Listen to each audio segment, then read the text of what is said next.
That's the tough thing about sports. You come up short, but I'm proud to be rolling through this with this group. I'm proud to be battling through adversity with them. I'm going to continue to do everything in my power for us to try to change the result. But you can't deny that there's been improvement. You're not going away with the moral victories, but I think we can all see the steps that this group's taken. A lot of positives, but we want to be able to try to win the football game. It's tough because of the amount of work that these guys put into it, but we just came up short, didn't make quite enough plays, but there was a lot of things that we can continue to build on. Fortunately, it's a short week. We'll turn around and we'll see if we can continue to try to go in the right direction. But this is challenging, but I'm proud to be going through this with these guys, and this is where real growth can occur. Hey guys, and welcome to another episode of the East Coast Rams podcast. I am your co-host Ashton with my awesome co-host Zach. Uh, Zach, another week, another loss for the 2022 LA Rams. How are you doing, man? Are you surviving the storm? Are you lighting your hair on fire like the rest of Rams Twitter? Uh, how's it doing? Yeah, going into this week, going into the week of the Seahawks, I wasn't, I mean, I didn't really have too much positivity going into it. I mean, our record was what it was. We were without Cup, we're without A Rob. We knew Aaron Donald was out. We kind of found out at the last minute about Stafford being put on AIR. Sorry, I have a crazy dog just running around the house. But but yeah, so I didn't really have a whole lot going into this, and then it just felt like the Rams pulled me back in, and it was like pulling at my heartstrings, like giving us hope, and you know, uh, driving the ball down the field, and it was just crazy on that game. I mean, it ended up being a loss, but it was still a fun game to watch, which we really haven't seen in a long while. Yeah, this remind me of one of those lackluster games from last year where you're like, oh man, they just had a bad game. This was a bad game from last year. But for this team, it was a overall, solid effort given the circumstances they were in. I thought Wolford did all right. At times he was inaccurate, which he got punished for. The team got punished for it. I thought the game plan, the focus on the ground game, was a solid one, and I thought Cam Akers was effective, even though defense they were going against isn't really good run defense. But best ground game all season, so we'll take it, Zach. Right? Oh, for sure. I think it was a good play. Bobby Wagner had a terrific game going up against his defense, or going up against his opposing his former team. Wow. He was able to have 7 tackles. I think 2 of them were for loss, 2 sacks, and even got that one kind of interception. So I mean, he had an awesome day.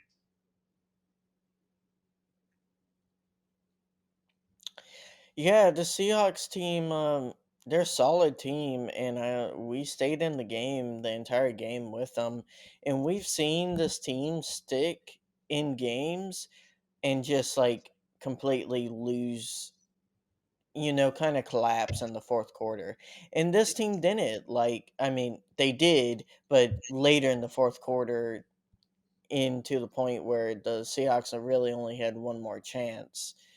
Uh, we came down and we scored more than one touchdown, Zach. It's a miracle. I wonder what Sean McVay sacrificed to the football gods to get this.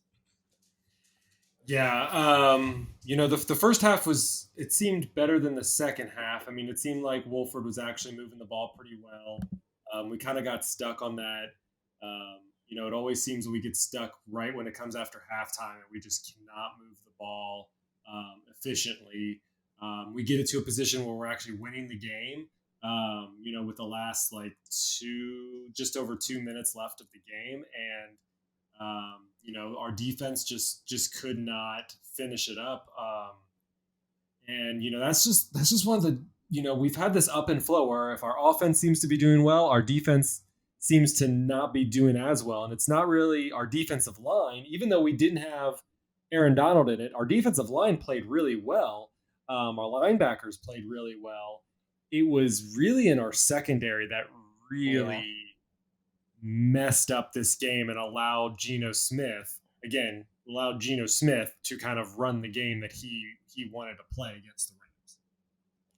Yeah, going into the season, we really thought our secondary depth was great, especially our cornerbacks. I don't know, Zach. It appears like Jalen Ramsey is the only competent cornerback right now. It is And no, and our you're safeties are almost non-existent. Don't get me wrong. Nick Scott makes a good play from time to time, and I think he's a average safety in the NFL. I really do think he's average. But if you pair an average safety with a very below average safety in Taylor Rapp, you're going to get bad Yeah, plays. I think Nick Scott can be an above average safety if he was paired with a average safety. And Taylor Rapp, he has its moments. He in a season he has 3, 4, maybe 5 good plays in the whole entire season, but that's just not enough. He's missing tackles.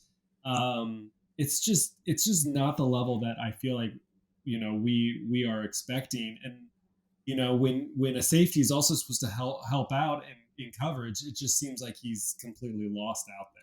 How So many times do we have to watch a TD replay where he misses a tackle? I mean, it seems like it's at least once a It's game. every game. It's every game. Every week, he has at least one missed tackle that could have stopped a touchdown. And, it's his coverage, it's his tackling. Um, for every good play we get out of him, we get 5 bad plays, and it's not going to cut it, Zach, in the NFL. And I think he had a solid rookie season, but after that, he's been below average. He's been a Yeah, box safety. Uh, yeah. and that's fine as like a fifth depth piece, but as your starting safety or your second safety, like it's not going to cut it. And we're seeing it every game. This defense isn't the problem for this team. It was a problem this game. It's not a problem as a whole. The offense just struggles to get off the field. 23 points still, Zach, in the NFL. That's going to win you half your games. If you It score would have 23 points, you're going to win 50-50. Oh yeah, I mean, if you go back and look at all of our games, I'm going in and pulling those up right now. But like, I mean, we would have won. Let's see, the last time we scored over 20 points was with the Falcons. That was the last time. But we would have beat the Cowboys with that score. We would have beat the Buccaneers with that score. Um, we would have at least won a couple more games at least if we would have got to 23 points. And even some of those, I feel like it was more like the last minute we were trying to rush the ball down and we did a dumb play. So um, it's definitely been our offense that's been holding us back, and yet this seemed like our offense was actually putting a good foot forward and actually accomplishing it, especially when you are looking at your backup quarterback. You're looking at not having Cooper Cup. You're not having Allen Robinson. Your offensive line is on its 11th, 12th rotation, and your run game is just hasn't been there. And so they did what they could, but again, it was in this game specifically, our defense wasn't. Honestly, I'm getting really tired of people complaining about Jalen Ramsey and saying that he's kind of washed up. I mean, I get that, yes, there may be one play a game where he may get burnt, and that happens, but he only allowed 17 yards when he was in coverage. One Well, of I two mean, catches. it's like people don't understand difference between man coverage and zone, and we play primarily like 80% zone. So yeah, when you see a wide receiver running straight past Ramsey, that's not his zone. He's running into the safety. He looks behind it, expects a safety to be in a zone behind them, and he's not. And then you Yep. see Ramsey trying to make a great play and make up and cover a zone that's not his own. Mhm. Like, it's not saying Ramsey's perfect. He's not perfect. He No, he but had a rough stretch of games at the end of the season last year, and he's had rough games this year. But overall, like, his play is not the issue. no, and he's one of those, on this team, he is one of these players who brings in passion and who's able to train and try to get the other cornerbacks and get this defense kind of pumped up when they need it. And he's a great model for this team and as a player on the defense, and especially when Aaron Donald goes down and you lose out on Cooper Cup, and now you don't have Matthew Stafford. You need somebody. You need a core player to be able to pick up those pieces and be able to motivate your team, and he's really good about motivating his fellow players. What do you think of John Wolford? I mean, two more interceptions. I think he has what, only one TD in his career and like five picks. It's it's not good, Yeah, Zach. I it, mean, it's he did all right this game. 14 and 26 isn't, it's not lighting up yeah, the world. and a lot of that I think came in the third quarter where they were struggling moving the ball. The first half, I think he played well with what he did. Um, and he had a few good throws. Some of it was due to the players. I mean, the Tutu Outwell throw, it was thrown overhead high, which he kind of tend to do. But Tutu did a great job at catching that one in. There was other few plays. Van Jefferson did one. The problem with Wolford is that he just doesn't have a deep ball. We could clearly tell at that last interception that, I mean, he really only should have had one. That last one, he tried and he couldn't even get it. I mean, if I go back and look at it, he was at least 10 yards away from the closest ram that he was probably trying to throw to, short. And so he just doesn't have the arm length. And we'll get into the big news here after we get through this preview. But this is kind of like, I get the first half. I get why McVay really likes Wolford. Um, I see it, but in the second half, it's kind of why I like Perkins. Is and I did like he was mobile, and that's kind of what we don't have with Stafford. Is that he does a lot better when he's on the move, but it just wasn't what we needed it to be in the end. But again, he also got us to 23 points when we haven't been able to do that since week 2 or week 3, something like that, 2 or 3. Hmm. Yeah, Akers got two touchdowns. I thought he had a solid game. Not great, not terrible, solid. The D line, like you mentioned earlier, great game by D line. Michael Hoyt was a monster. Bobby Wagner, like you said, had a career day, just fantastic game. Wow plays. That's kind of what we wanted to see from him when we signed him, and he delivered this game. Yeah, I'm You really could tell looking. he wanted to win, Oh and yeah, for you sure. know, And it's I was super excited that Wagner got to play, and I really wanted him to get this win. I mean, the performance he deserved a win. They just couldn't squeak it out in the very end. Like you mentioned, Michael Hoyt, he was awesome. He's definitely going to be looked at. Especially going to be evaluated over these next 5 games, and he's going to be evaluated at that position for next year. And he's right now he's a good opposite piece to Leonard Floyd. So 2 sacks, 5 pressures against the Seahawks. That's pretty darn good um, for him. yeah, a little weird. Only 3 carries for Kyron Williams. Why do you think the team leaned more in Cam Akers this game? I think they're still trying to get Cam Akers back into the fold. You know, Kyron Williams, it's his rookie year, right? Is that right? Hmm. So I mean, he's on year one of his contract.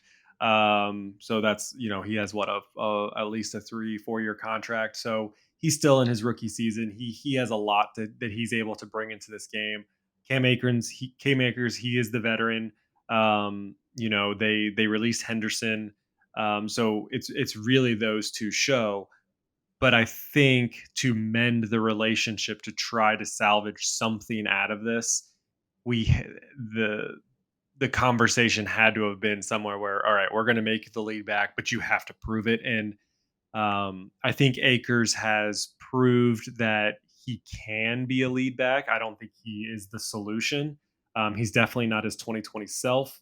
But getting seeing him, push a little bit further, and he was able to get those 2 touchdowns, and made some decent runs, was really good.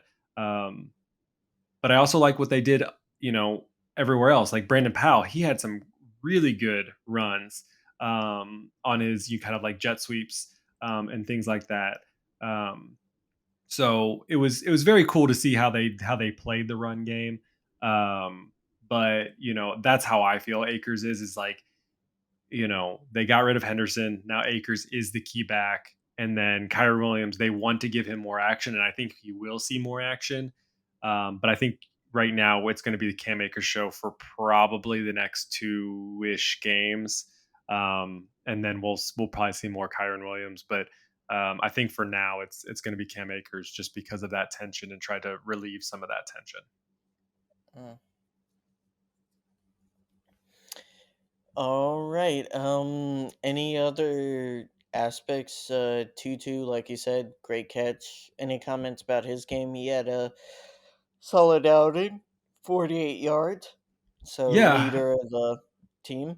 I kind of posted this, on Twitter, and Tutu, when he has played, he has shined. I mean, he hasn't had that many opportunities. He's had more over, obviously, over the last couple weeks, than he has all season. But the times he was in, even in the earlier in the season, he actually played really well. I mean, he was able to, he's fast, and he's able to, just be able to outspeed a lot of the cornerbacks in the league, and he's just a silent threat. And I could see this potentially being, next year, depending on how things go out. There's speculation that we'll get to the end of the year, but at the end of the episode, but right now, looking at what the Rams roster currently is, that I could definitely see this going to a Cooper Cup, A Rob, um, and Tutu Atwell.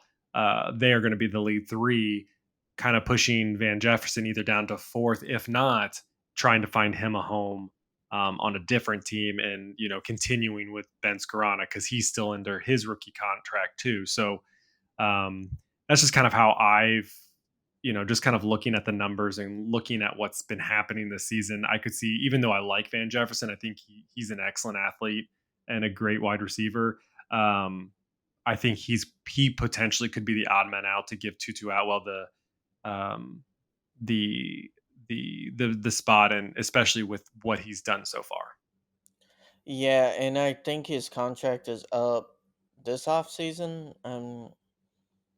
I don't know if he'll,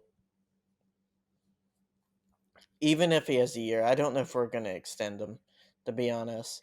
I Um, mean, like I said, we have Brandon Powell, who's been doing really well. We have Ben Skoranek, who has been doing really well, and he's, again, like I said, he's still under contract, I think, for at least one more through the 2023 season.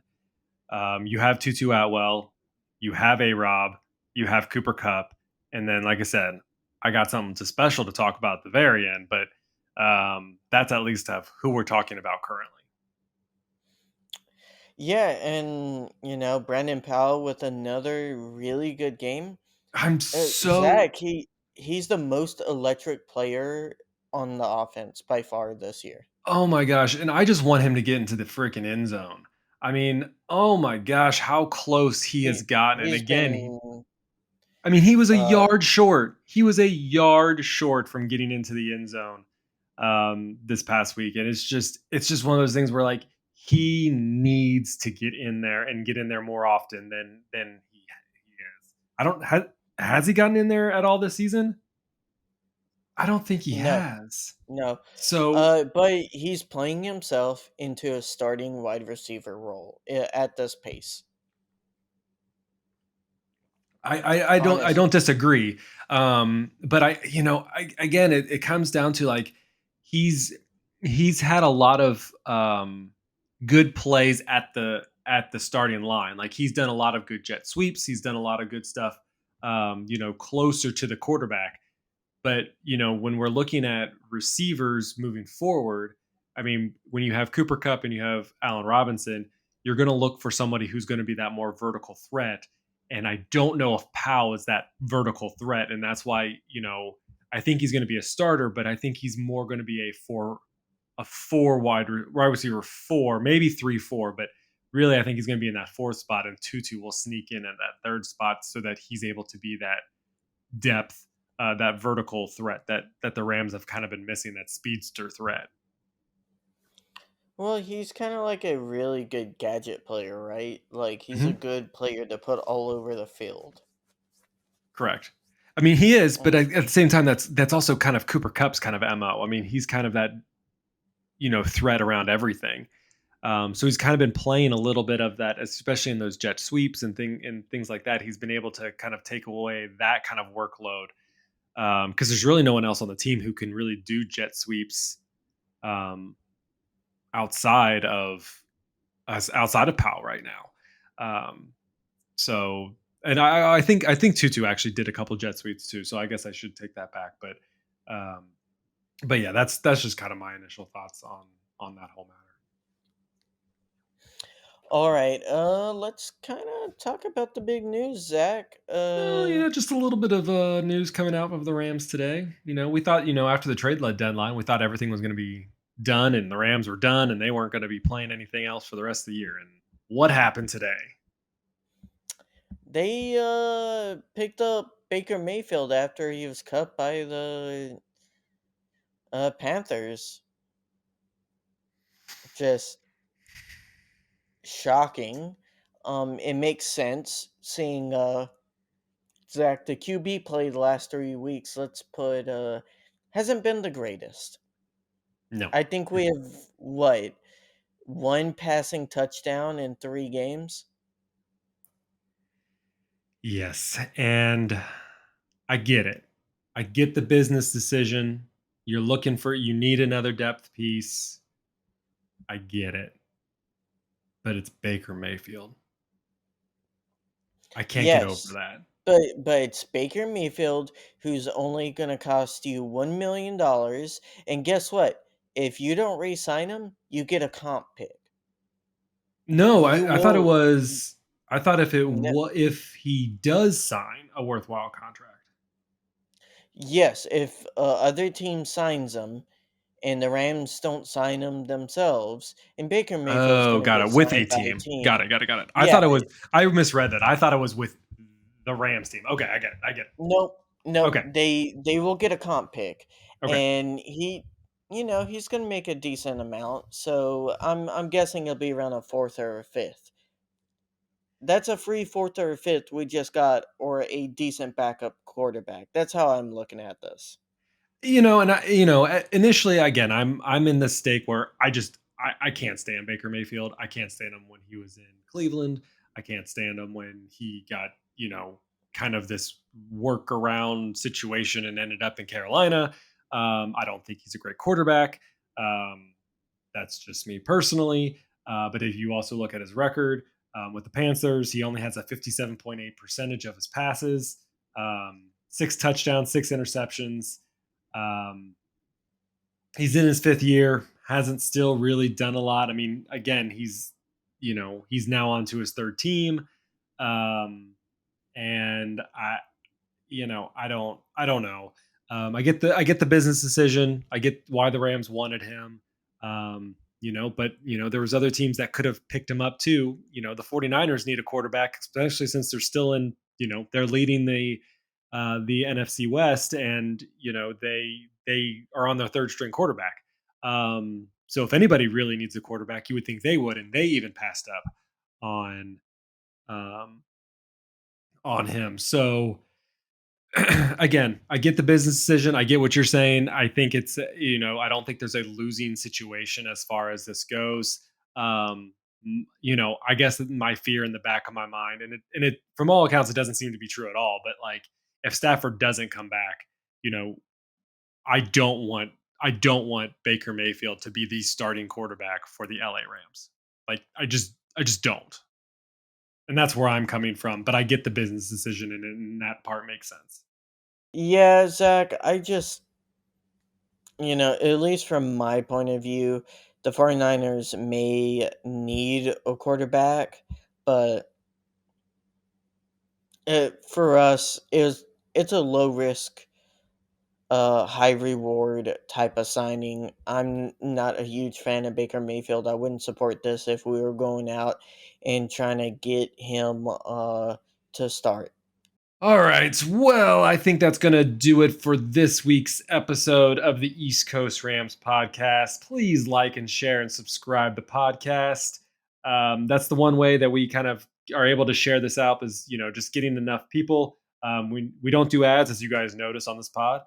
So really just trying to get you guys to subscribe, whether that's to your favorite podcaster of choice, Apple, Spotify, Google, whichever. But we're also on YouTube. So please check out our YouTube channel. You can find that at youtube.com/@EastCoastRams. You can always send questions and feedback to feedback@eastcoastrams.com or hit us up on Twitter. Our Twitter, East Coast Rams podcast, is at East Coast Rams. Again, big shout out to everyone who listens to the podcast. It's those who listen to us is the reason why we keep on doing this each and every week. So yeah, I mean, we're up against the Las Vegas Raiders. It's always weird to say Las Vegas Raiders, but as always, we hope for a win. Hopefully, with Baker Mayfield, he's able to kind of push us over the edge that our offense may need to at least squeak out another win or two before this end of the season. So with that, we will wrap up this podcast. So we'll see everybody next week. Whose house? Rams house.